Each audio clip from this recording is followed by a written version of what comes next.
mighty God.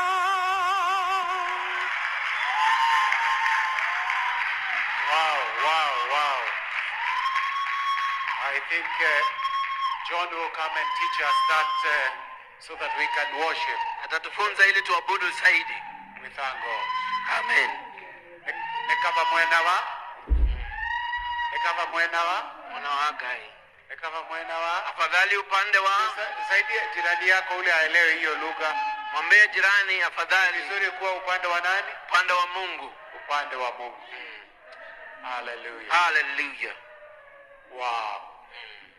Thank you, John. That was wonderful. Hiyo ni ya kupendeza. Asante sana. And we are declaring to that one that when our guy neguo mwega, wherever her cry, Na may tumtangazia that God remember you. Mungu amkumbuke In the mighty name of Jesus. katika And jina any la one of Yesu. us. Na wengine The best wote. place for us to fall is in the hands of God. Upande mzuri Whether wetu you are kuanguka, seeking healing, unatafuta provision, uponyaji, grace for anything, nafasi, the side of neema, God upande wa Mungu is the best. mahali pafapo.